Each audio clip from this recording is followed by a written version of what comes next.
far reaches of the Aegean Sea, where the horizon seems endless, and the water stretches all the way to the sky, the Royal Caribbean was moving. George Smith and Jennifer, a young couple who had just become husband and wife, stood on deck feeling the wind in their hair and contemplating this majestic nature.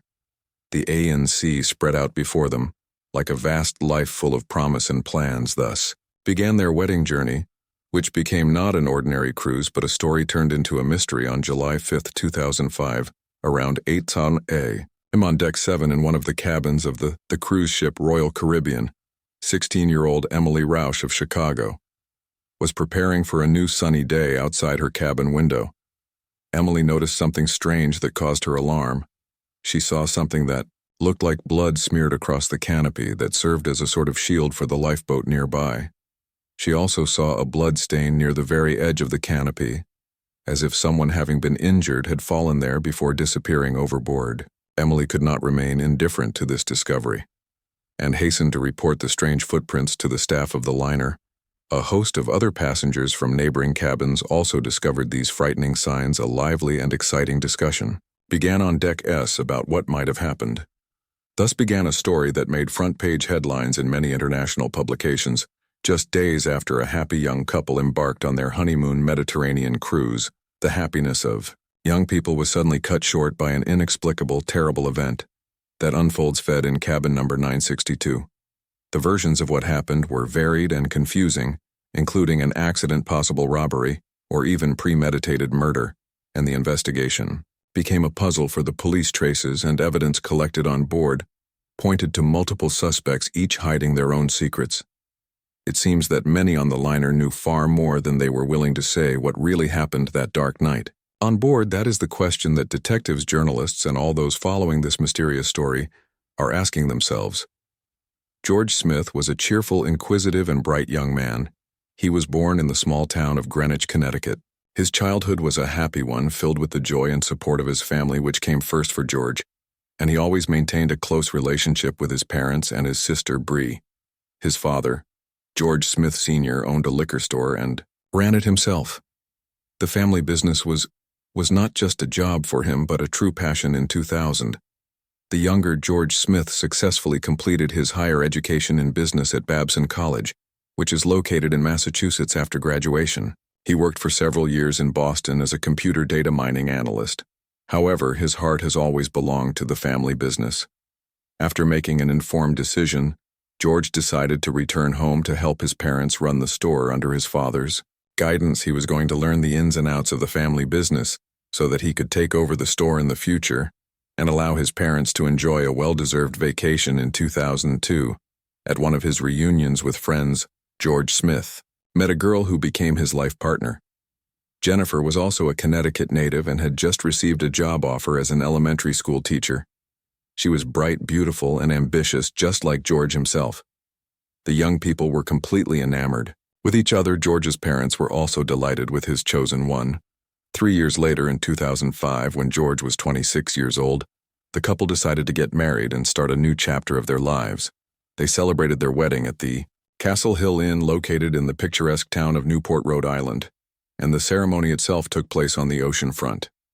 It was a location perfect for such an important event in their lives. Immediately after the ceremony, the newlyweds went on a wedding trip, choosing a cruise on a luxury liner, one of the majestic ships of the Royal Caribbean. The tour, lasting 12 days, involved sailing the beautiful waters of the Aegean Sea. Their journey began in Barcelona on June 29th and included stops on France's Côte d'Or, and then along the coast of Italy. Aboard the liner, George and Jennifer quickly struck up a friendship with another couple and a young man named Asen from California.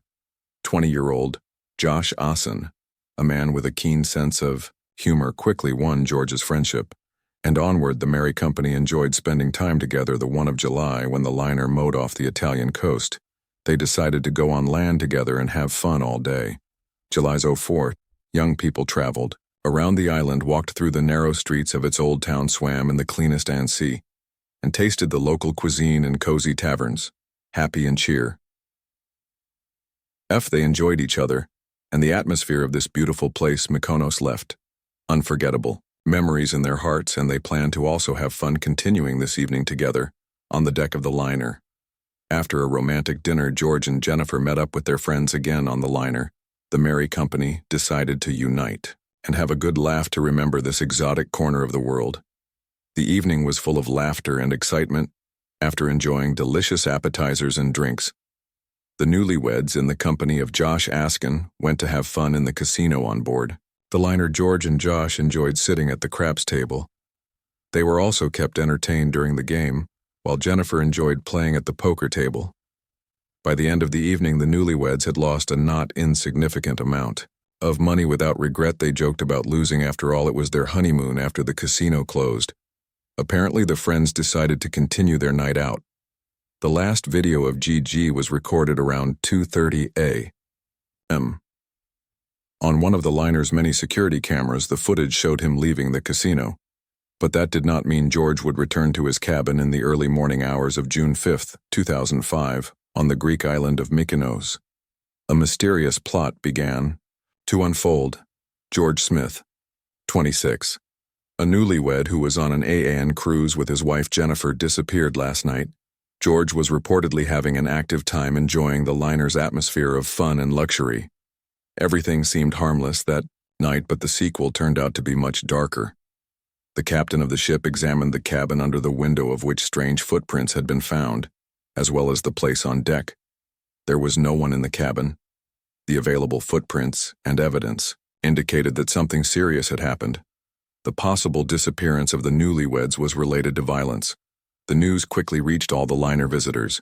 There was alarm aboard the ship. Passengers were disturbed by the strange events. Deck 7 was cordoned off. No one was let in or out of their cabins. The ship's crew thoroughly checked every possible establishment on the liner in hopes of finding the missing George and Jennifer. After the discovery of blood, the newlyweds were presumed to have mysteriously disappeared. Taking the situation into his own hands, the senior officer headed to their stateroom to get to the bottom of what was going on. From all available traces, it was hypothesized that George might have fallen overboard the ship. Meanwhile, on the other side of the ship, the search for the young couple was still going on. By 10 a.m., Monsieur Jennifer was found in the ship's spa, where she was having a pre-booked massage session. Her facial expression spoke of deep surprise and concern. She claimed to be unaware of her husband's whereabouts and that she had not seen him since the previous night. Jennifer revealed that when she woke up this morning, her husband wasn't there at first. It did not seem unusual to her because he had spent the night with friends, and in the morning he was in another cabin, so she did not search for her husband, but went for a spa treatment without being bothered by his absence at noon. Turkish authorities arrived on board to begin an investigation. The ship's captain reassured the anxious passengers and announced that the abnormal events required cooperation with local authorities. He emphasized that it was a measure necessary to clarify the circumstances and expressed hope that the situation would be resolved. Soon the police officers began their questioning. With the missing man's wife Jennifer, her agitated state and apparent lack of information about her husband made her the main suspect. She said that she had not seen George since the previous night, and that men in white uniforms from the Royal Caribbean had shown up at her door announcing that her husband may have fallen overboard the ship. They also noticed traces of blood on the boat's awning, after which there was no room for doubt something terrible had happened to George. Investigators scrutinized cabin 962 on the cruise ship. This cabin was a mess. Perhaps it was the result of a hurried search, or even a struggle in the bathroom. Small drops of blood were found on the carpet and towel, and there were fingerprints on the balcony railing. Turkish investigators also found 2 small blood stains on the bedding, each about 2 centimeters long. These samples were identified. The blood belonged to George. All evidence indicated that George had been traumatized inside the cabin before his mysterious disappearance. The investigators' attention was particularly drawn to a chair on the balcony, which had been moved so that it was possible to sit next to the railing. They found marks on the railing,